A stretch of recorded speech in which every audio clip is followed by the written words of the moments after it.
Thank you very Thank much. You have 5 minutes. I listened to Chairman Cohen speaking extensively about the 3/5 provision in the Constitution. I don't think he understands what the debate was all about. Ironically, he's taking the side of the southern states at the convention. They wanted a full count of every slave that they held in order to add to their congressional representation. It was the anti-slavery states that objected. They argued that those who were held in bondage should not be counted at all in the apportionment of congressional seats, not because they were not human beings, but precisely because they were, and that the Constitution should not reward the slave states with representation in Congress while those states denied these people their freedom. So the 3/5 provision was not a statement that slaves were 3/5 of a person. It was the result of a compromise necessary to bring into existence our new nation, as Lincoln said, dedicated to the proposition that all men are created equal. Ironically, Stephen Douglas would agree with the chairman's narrative that the principles of the Declaration of Independence and the Constitution, which gave them life, were only meant for white people. That's exactly the position that Stephen Douglas took. And of that position, Lincoln said this during their debate at all. He said, at Galesburg the other day, I said, in answer to Judge Douglas, that 3 years ago there never had been a man, so far as I knew or believed, in the whole world who had said that the Declaration of Independence did not include Negroes in the term all men. I reassert it today.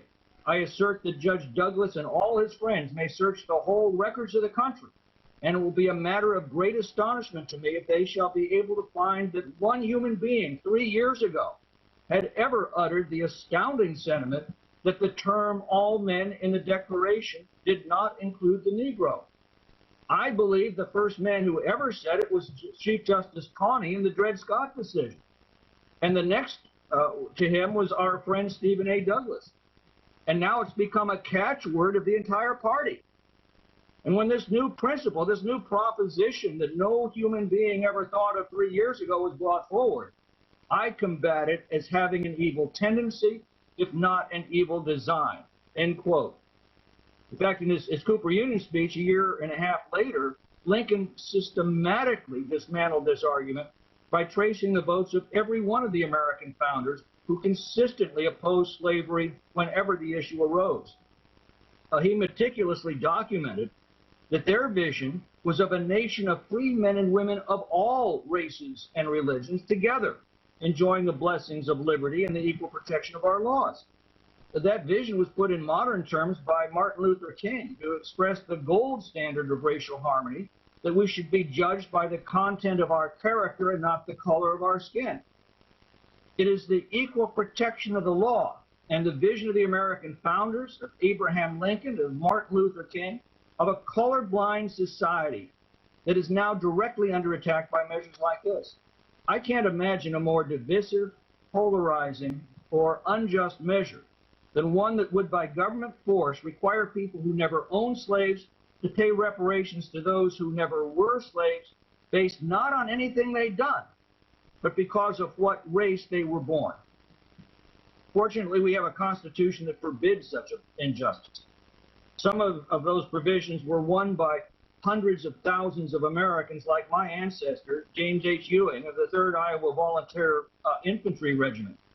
He was 24 years old when he was killed on April 6, 1862 at Pittsburgh Landing on the first day of what became known as the Battle of Shiloh. In the words of his brother, James gave up his life at the Battle of Shiloh, fighting to save our free government. Yes, there are racists in our society. There are racists of all colors in every society. It is the baser side of human nature.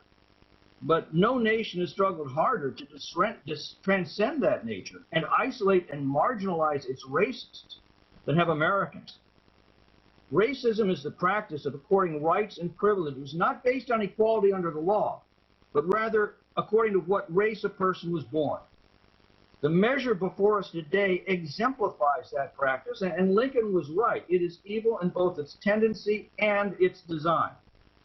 And with that, I'll yield to my friend Larry Elder for any closing thoughts he might have. Congressman, thank you so much. I agree with, of course, everything you said. And